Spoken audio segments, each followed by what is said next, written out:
welcome to another Electrical Theology Esoteric Life Coaching podcast. This is Season 1, Episode 9. Appreciate you joining me. I am your host, like I said, Charles, and I'm bringing to you esoteric information that will help you gain the value you want out of this life, and that means speaking your brand. Right? What is speaking your brand, and how do we place a value on your brand?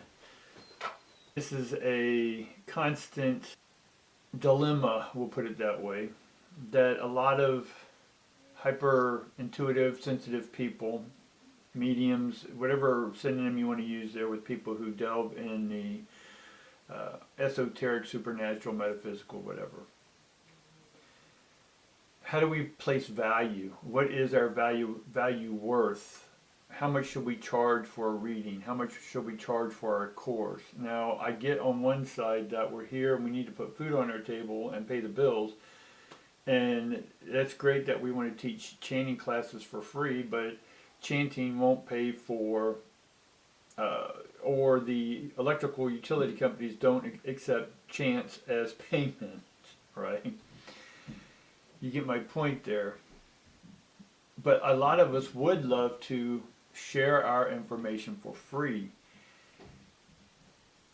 But a lot of us, I understand, have to charge, because if we're going to choose to make a living speaking our brand, then we're choosing that it's valuable, and therefore we are wanting equal exchange back, right? And that's why we sell our courses, we sell our books, we charge for giving keynote speeches and whatnot. And I've been through all the stages so far of when I was young. I had these natural gifts, and I had all these different topics I love to discuss. And a lot of the topics I discuss, again, supernatural, metaphysical, so on and so forth.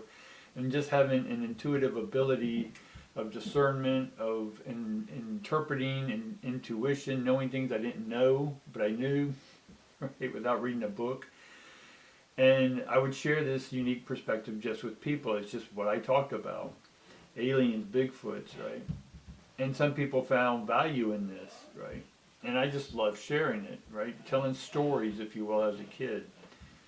And as I grew up older and older, and then I began still doing what I do, learning more stuff and sharing that information with people, there came a point where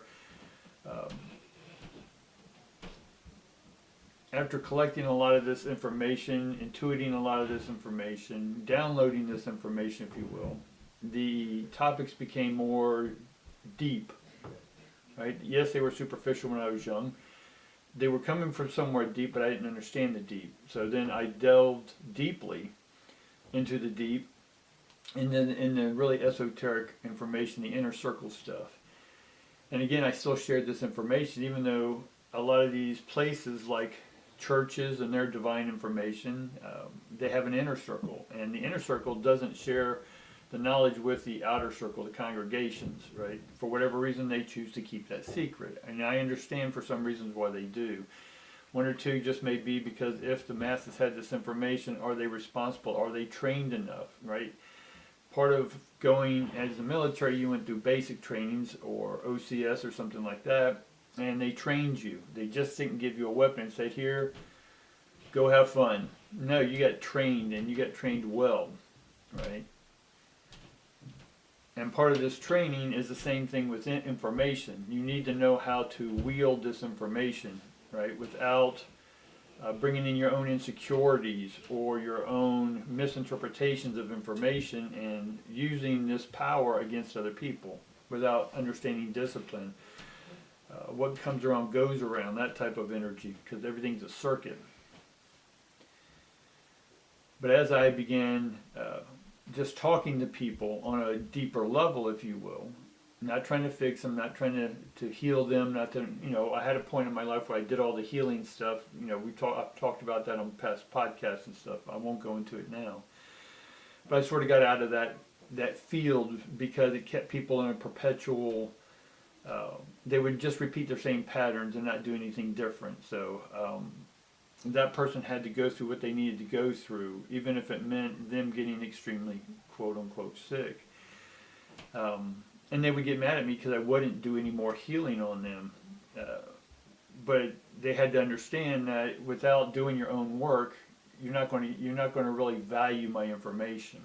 Now, fast forward a little bit as I'm diving deep with people about information, and the deeper I had conversation with people, the deeper I was able to tap into their source of information.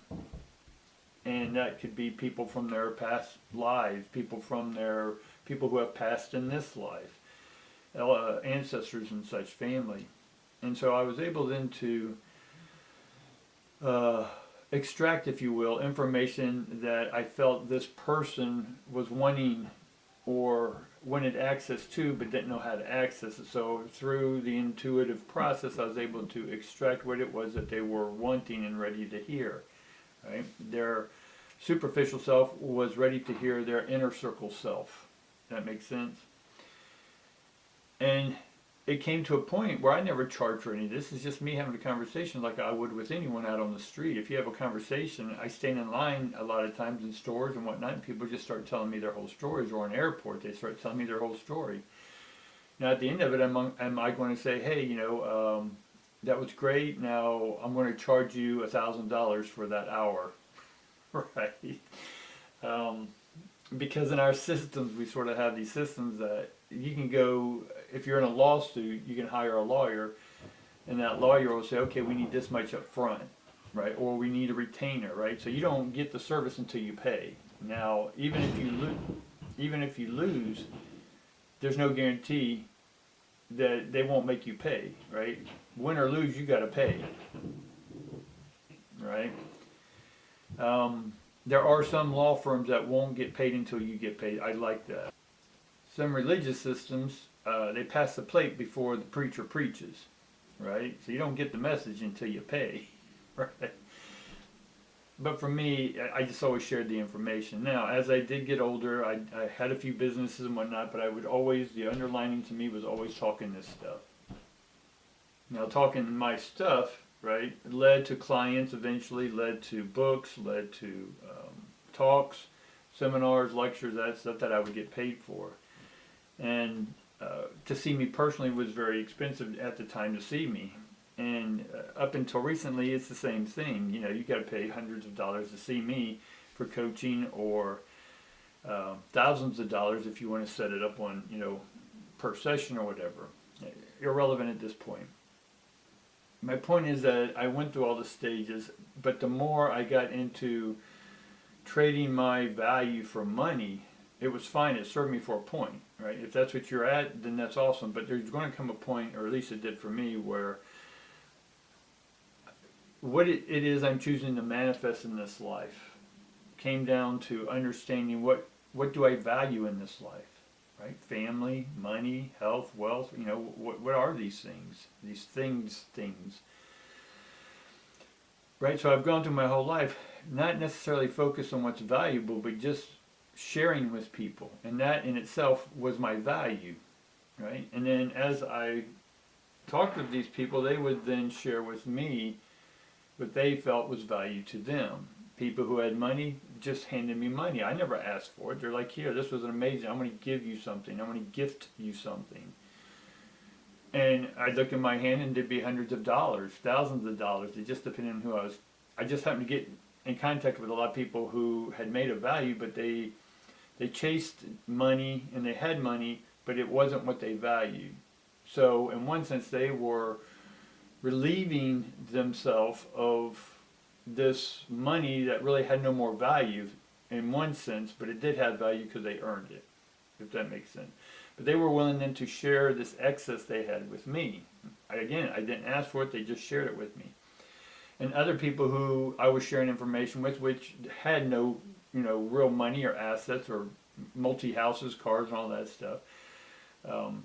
I didn't segregate my information. If I felt drawn to talk, or someone wanted to talk to me and we got into a conversation, then that person at the end of it then would share something of value with me, because that's just what they felt. It wasn't obligation. It was, oh my God, this was an amazing sharing of information that got me to see something about myself that I didn't see before. It put all the puzzle pieces together. And because of that, I had people who shared with me trinkets, if you will, valuable things they held on to for a long time from a past war or from their family heirlooms, right? It had great value to them. But in one sense, they were holding on to it and not releasing that energy to allow it to flow, go back to source. And so they felt that it had been cleansed, if you will, and then they shared that valuable trinket, if you will, with me. I say if you will a lot because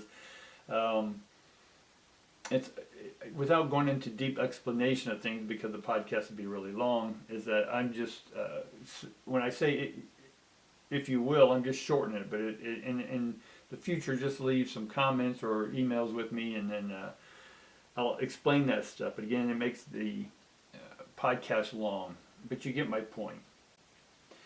So these people would share their information for me, and there did come a day where I finally made the decision. I'm like, you know what?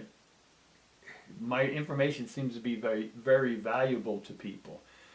And so I made a choice to make a living with it, and that's when I started charging for everything. And then I let my clients and whatnot dictate to me what value they got out of my information and my abilities.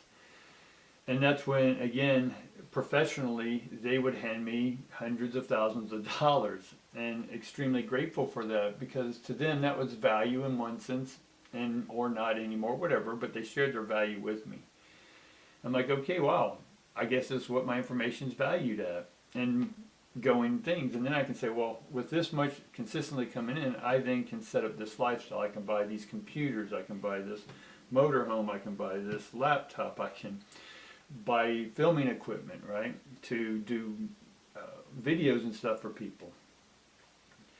So fast forward, after about 14, 20 years of doing this, I've come back to the point again where we're all transitioning and we want to manifest. Now, in one sense, manifesting, there's a lot of info out there of how to manifest. Now, none of them's wrong or right. Let's just say that right now.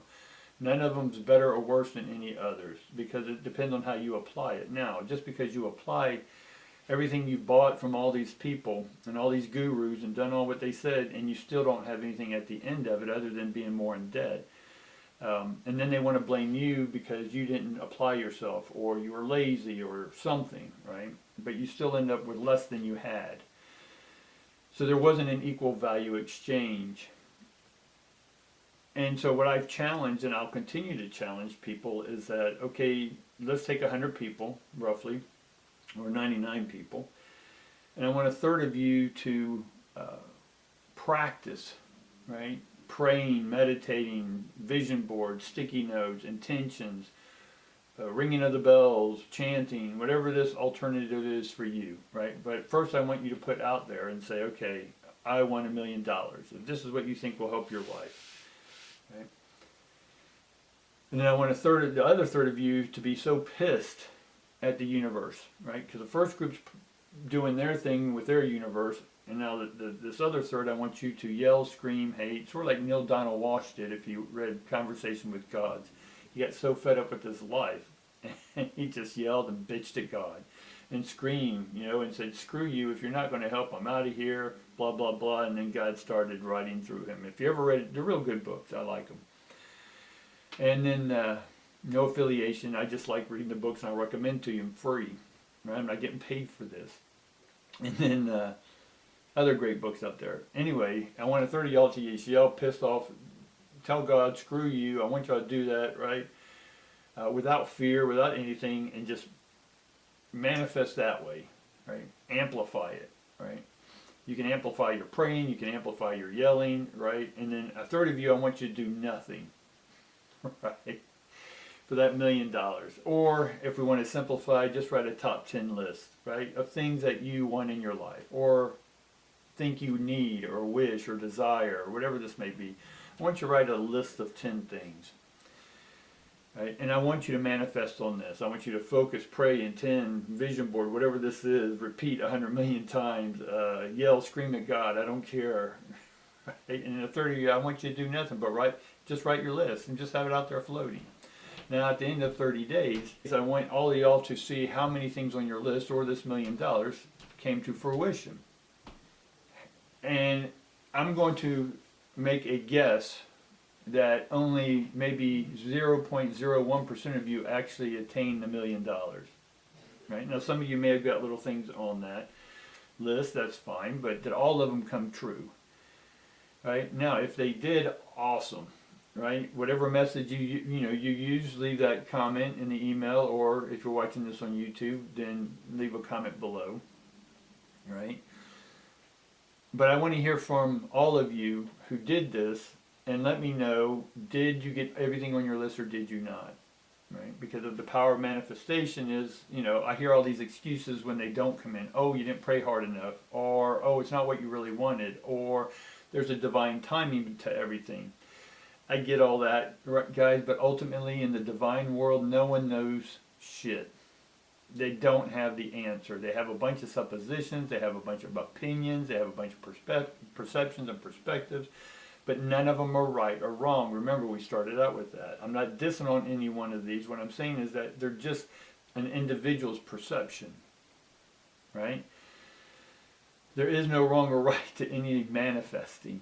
Right? Why do some things show up and other things don't? When you really want something, it doesn't come in or it's delayed, and when you really don't want something, it shows up. Right? These are all the things that happen because we don't have any answers, and no one does have the answer. What I'm trying to get you to understand in this podcast tonight is to understand, instead of chasing things, right? I want us to then look at what's valuable in your life. What do you value?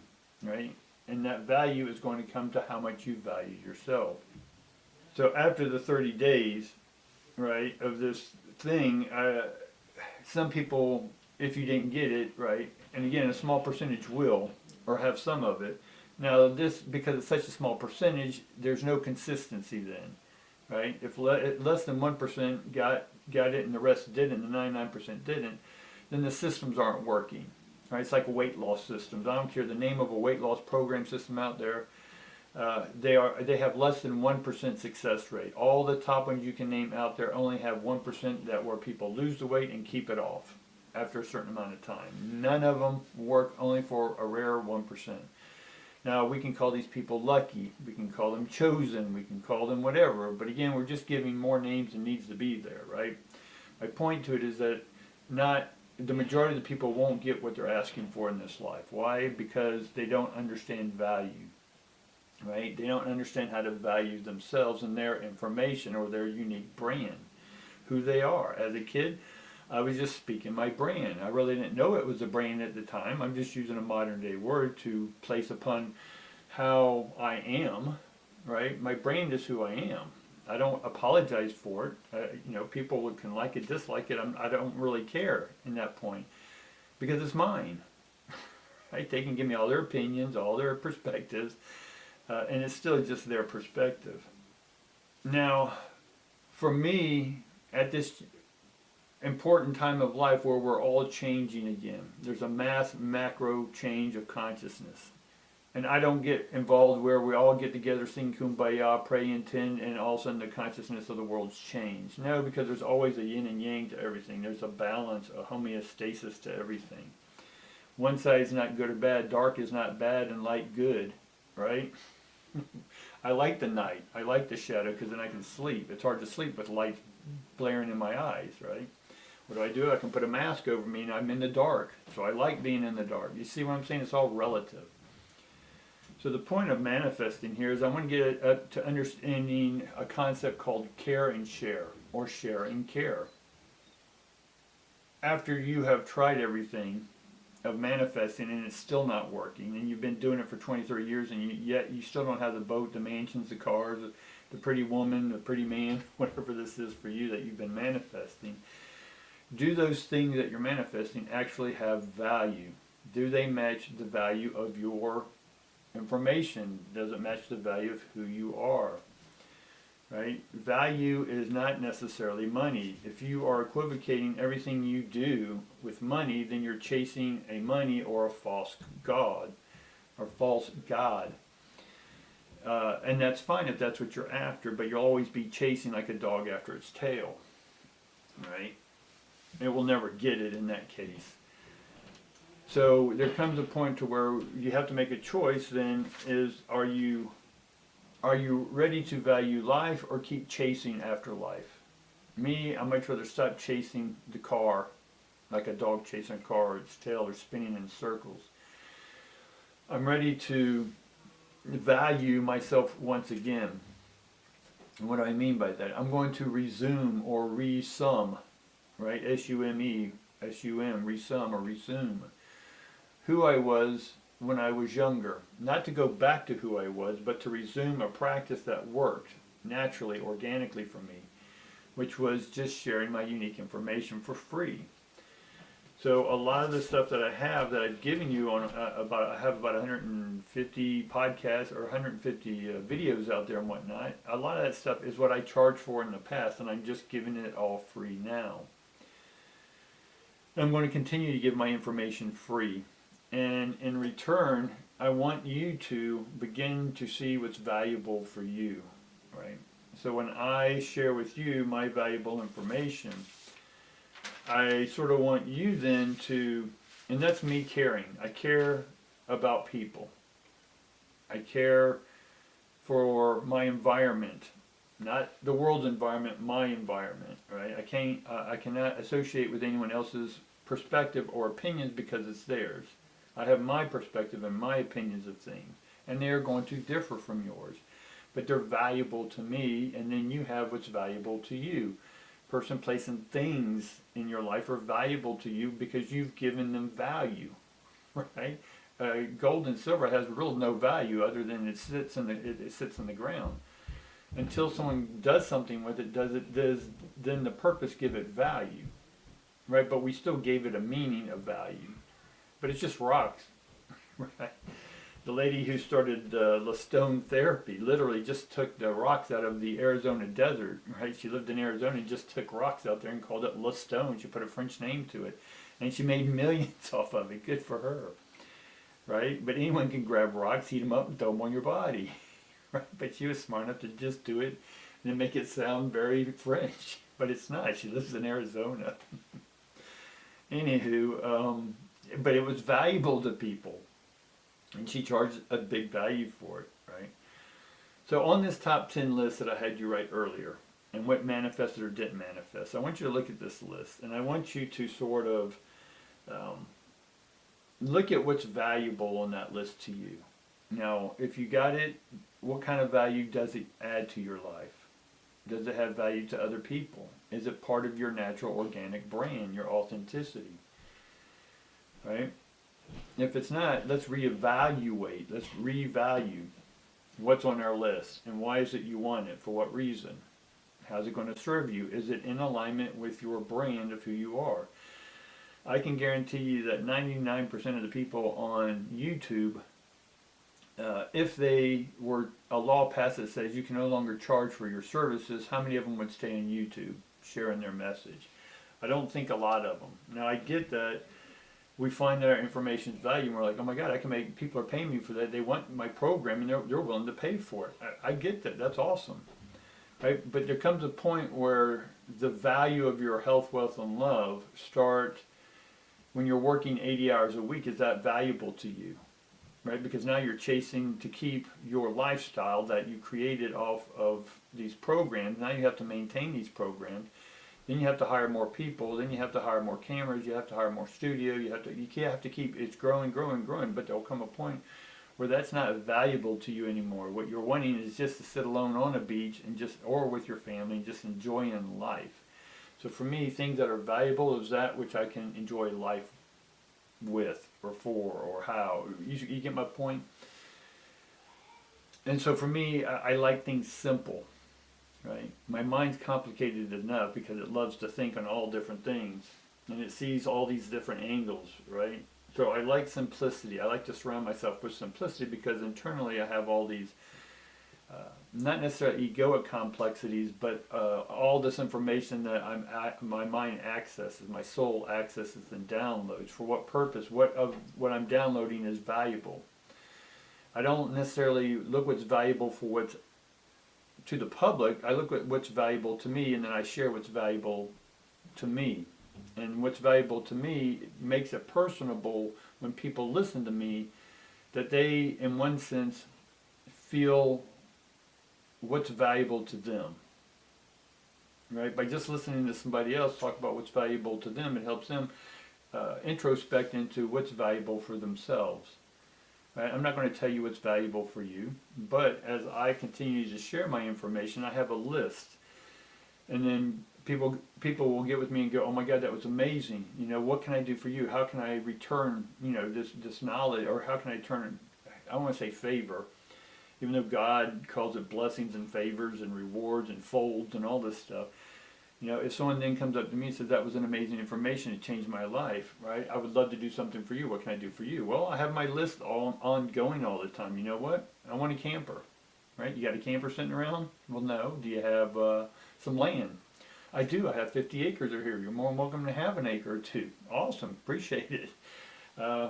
Gold and silver, Bitcoin, other technologies, computers, right? My computers are getting old. If my information's great with you and you got extras, or you run a shop and you got over inventory, then share that computer with me. Awesome, right? Valuable. I value my Mac computers and all the accessories, right? It helps me and I like it.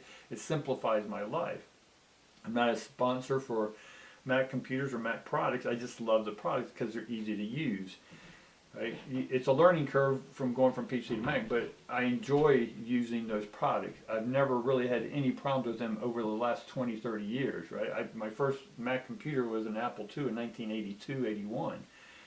Right? And then I went into the PC world because they were cheaper and easier and faster at that time, but then Mac behind the scenes, and Steve Jobs is building this whole empire, if you will, to make these products better, valuable, right? Yes, you paid a value for them because they were valuable products, because now it made your life easier in one sense if you're in the tech world.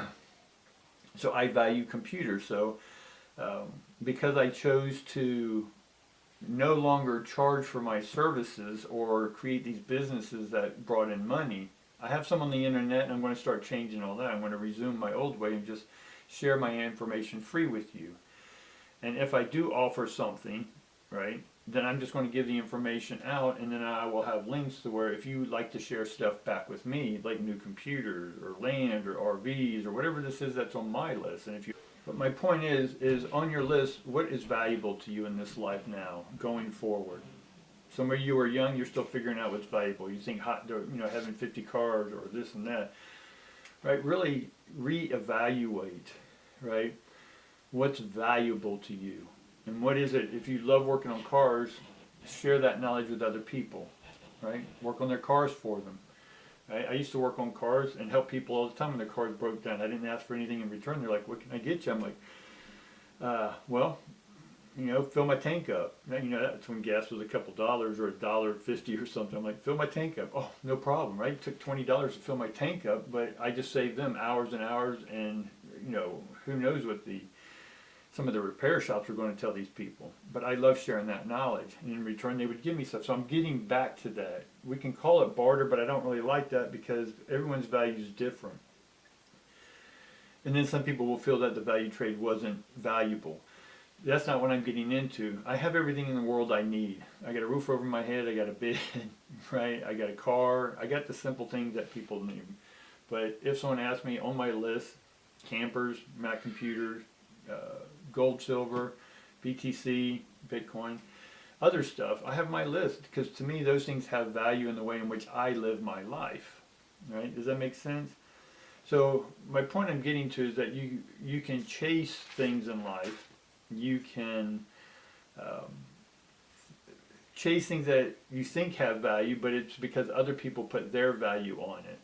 Right? And they want you to believe that it has value, that this way of life is valuable. Right? So for me, value to value. Share what is valuable to you. Now, I understand that there are people out there that once you give this information to them, they'll actually try to take it and steal it and make it their own. Now, not putting their own unique twist, right? The Beatles, they admitted they stole most of their songs from everyone, but they reinterpreted them. I get that, right? Bono said, from U2 said, every poet is a thief, right? Because we all love what other people have, and then consciously or unconsciously, sometimes we copy it without knowing it, right? And it doesn't mean we're purposely stealing it. It's that we are emulating because we like that value. That riff gave us value, or that technique gave us value. Um, when I was taking flying lessons back in the old days in a Cessna 170, we I had this great instructor, right? He was able to. We were up 1,000 feet or so, and within a couple turns of the plane, we were on the landing pad. um, and I was like, holy crap, how'd you do that? You know, because you normally have to go through the normal things. Land down. I forget all the terms now. Approach, landing, and then you put your gear out, all this type stuff, and it's very regimented. It has to be for flying. But anyway, we had a opportunity where we can stay, we can keep circling the airport because there was a big plane ready to take off. I can't say what it is on the air, but there's a certain plane that was ready to take off, or we would be stuck in the pattern for a while. And then they're like, well, if you can make a landing in about 10 seconds, y'all can land first before it takes off. We're like, okay. Right? And that's what my instructor did. He just zoomed down in 2 loops and we were landed.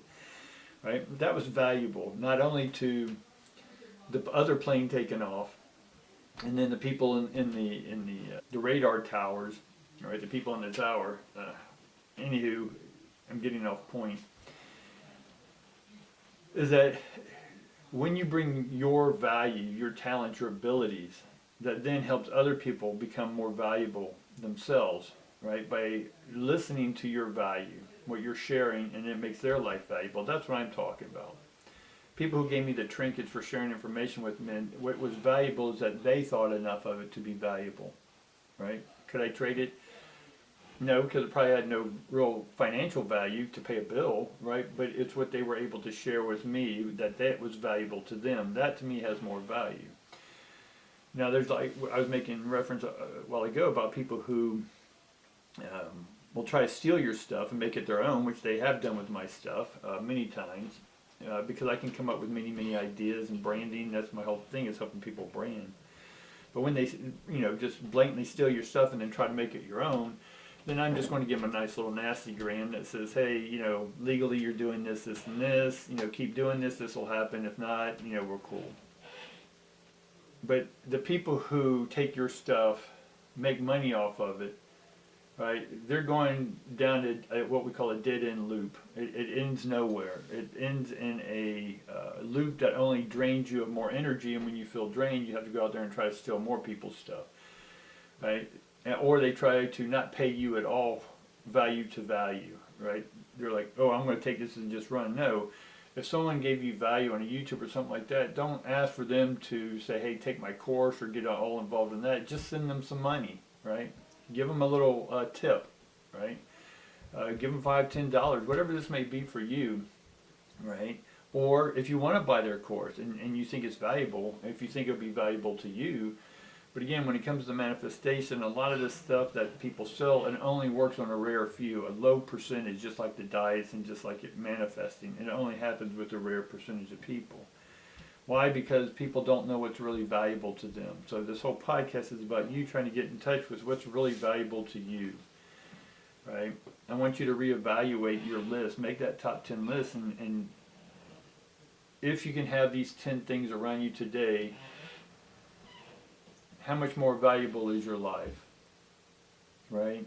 And it's not about money for me anymore, and it never really was. I just like doing what I do. I love sharing, and in return, people would care for me. They would care enough for me to share with me their hard-earned money or their valuables. Does that make sense? And I would be open to receiving that value. It was a little uncomfortable at first. I'm like, why? I'm just giving you this. No. And other people had to share with me their information and say, look, you're sharing some valuable information here. You need to ask for something in return. I'm like, yeah, people, well, like you're doing, you're just giving me this free. I don't need to ask for it. If someone feels compelled to give it to me, then great. I'm going to honor that by taking it from them. And yes, people have offered me big things, and some things I won't. Or I'm like, look, why don't you take that money, donate it to your favorite charity? Because I already have a car. I don't need 3 more cars. I don't need this, hey, I got 3 couches. You want one? I'm like, no, I already have one, but I appreciate it. But won't you donate that, right? And then take that action and donate it to somebody who really needs it, right? And I may say stuff like that if I really don't need it, right? But I don't want to discredit your value by saying no, right? We'll come up with something about your value.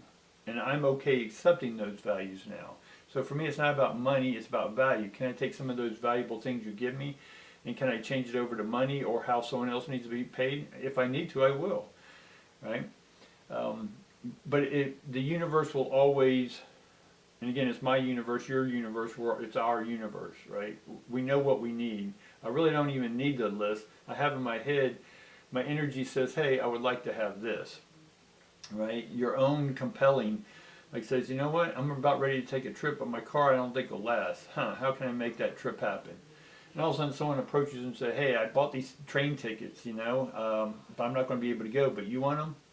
Sure, right? See, everything comes in if you value your time, other people's time, right? An equal exchange of value, right? $100 to you, $100 may be the equal to somebody's trinket or something else, or you may, in your mind, say, "Oh, okay, I just shared with you what would normally be in one of my programs $1,000, but they share with you $3,000 of value." Well, that's their value. I'm not there to compare our values. Their value was their value that they felt enough to share with me and take care of me. And at the same time, I'm going to share with them and care for them, right? And so sharing and caring is my point of this manifestation, right? Now for some of y'all that may have heard creaks and creaks, I had some stuff going on up in the upstairs out of the studio, but it got a little loud, so my apologies for that, but I will try to eliminate those sounds next time, right? But I appreciate your time. I value your time. I appreciate you listening to me and continue listening to me. And if you're on YouTube watching this, and go to the links below and look at some of the stuff I'm offering. Go on my website. I do have stuff up there to charge for, and I'm going to start eliminating a lot of those. And if you feel compelled, then I'm going to have contact information where you can send me stuff if that's how you feel compelled, or I will have links.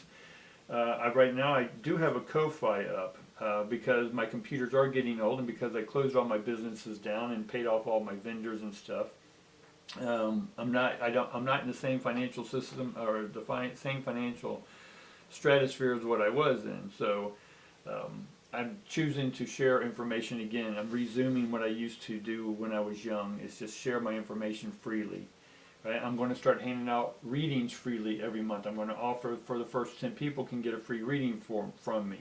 Right? I'm going to set all that up, and you'll know exactly when I do it.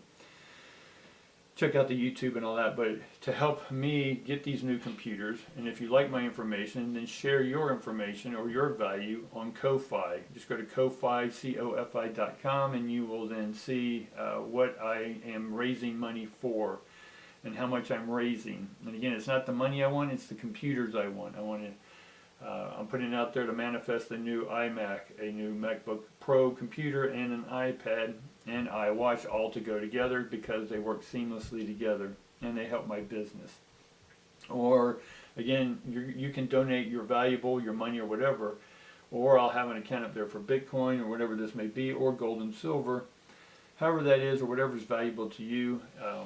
Or if it's advice, that's fine, I'll take that, right? If it helps me get what it is to my goal of new computer equipment and land and RV, campers, this is all what's on my list, right? And I value that stuff. I value my peace. I value my quiet. So I appreciate you listening again. I value your time, and I will talk to you next time, guys. Thanks.